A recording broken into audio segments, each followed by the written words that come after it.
في حي شعبي هادي.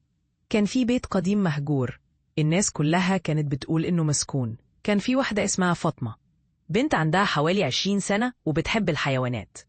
فاطمة كانت دايما تشوف قطة سوداء صغيرة بتتجول في الشارع، لكن دايما تحس إنها بتبص عليها كأنها عايزة تقول لها حاجة. يوم من الأيام فاطمة قررت تتبع القطة، راحت وراها لحد ما وصلت للبيت المهجور. القطة دخلت من باب مكسور، وفاطمة كان قلبها بيخفق.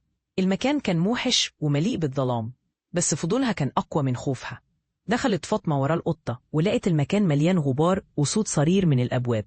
كل شوية تسمع صوت القطة وهي بتنادى عليها وكأنها عايزة تقول لها تعالي ورايا.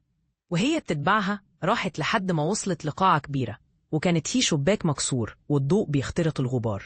فجأة القطة اختفت. فاطمة بدأت تحس برعب، لكن حاولت تهدي نفسها. فجأة سمعت صوت همسات جاية من وراها، اتلست بسرعة ولقت شبح ست كبيرة طايرة في الهوا، وشعرها أسود وطويل. الست كانت بتبص لفاطمة بعينين ملونتين، وابتسمت ابتسامة مرعبة. فاطمة حاولت تهرب، لكن الباب اتقفل لوحده. حاولت تصرخ بس ما طلعتش منها صوت. الشبح قرب منها وهمس في ودنها ليه جيتي هنا؟ فاطمة كانت مش مصدقة، قلبها كان بيتسابق.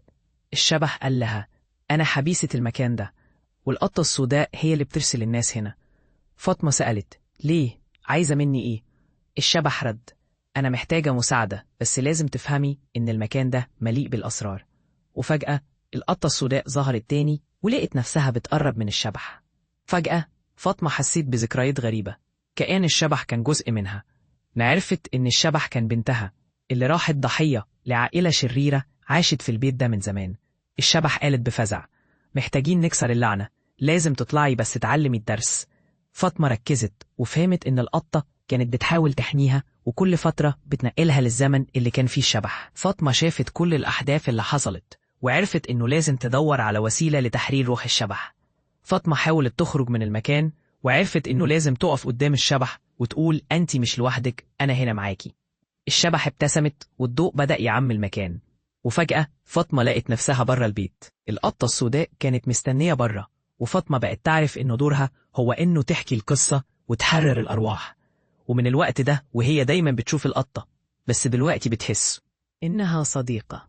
وفي كل مرة تنام القطة السوداء بتكون قريبة منها، وكأنها بتقول لها انتي عملتي الصح. وفاطمة بقت عارفة إن القطة مش بس حيوان، لكنها كانت روح حارسة. وكل يوم وهي ماشية في الشارع تسمع صوت همسات خفيفة، لكن دلوقتي كانت مطمئنة إن الشبح اتفيد.